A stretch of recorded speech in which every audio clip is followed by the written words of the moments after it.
Sanha fashions Tirur. സൻഹയിൽ സന്തോഷത്തിന്റെ നാളുകൾ.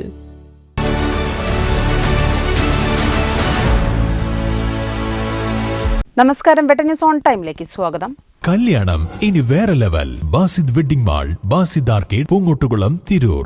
മൺമറഞ്ഞുപോയ സംഗീത സംവിധായകരായ MP ശ്രീനിവാസൻ, ദേവരാജൻ മാസ്റ്റർ, ബോംബെ കമാൽ, ഗാനരചയിതാവ് മങ്കൊമ്പ് ഗോപാലകൃഷ്ണൻ എന്നിവരെ അനുസ്മരിച്ച് തിരൂരിലെ സംഗീത പ്രേമികളുടെ കൂട്ടായ്മയായ പൂമരച്ചോടിന്റെ രാക്കുയിലിൻ രാഗസദസ്സിൽ എന്ന സംഗീത സന്ധ്യ തൃക്കണ്ടിയൂർ ലളിതകലാ സമിതിയിൽ അരങ്ങേറി. Trendy and customise collection, best in budget. Theyyam പാട്ടിൽ പോലൊരു ഓപ്ഷൻ വേറെ ഇല്ല. പൂമരച്ചോട് പ്രസിഡന്റ് പ്രദീപ് SN അധ്യക്ഷത വഹിച്ച ചടങ്ങിൽ സെക്രട്ടറി അഡ്വക്കേറ്റ് വിക്രമകുമാർ മുല്ലശ്ശേരി സ്വാഗതം പറഞ്ഞു. ശശി വെട്ടം അനുസ്മരണ ഭാഷണം നടത്തി. പ്രശസ്ത ഗായകൻ ഫിറോസ് ബാബു, രഞ്ജിത്ത് TK, അബ്ദുറഹിമാൻ, ഷാജി പൂമരച്ചോട്, ശശി വെട്ടം, Abbas Adippattu, advocate M Vikramakumar എന്നിവർ MP ശ്രീനിവാസൻ, ദേവരാജൻ മാസ്റ്റർ, മങ്കൊമ്പ് ഗോപാലകൃഷ്ണൻ എന്നിവരുടെ ഗാനങ്ങൾ ആലപിച്ചു. ഗോപകുമാർ വെളിയമ്പാട്ട്, പ്രശാന്ത്, ശശി പെരുവഴിയമ്പലം എന്നിവർ വാദ്യസംഗീതത്തിൽ അകമ്പടി സേവിച്ചു. വെട്ടം ന്യൂസ്, തിരൂർ.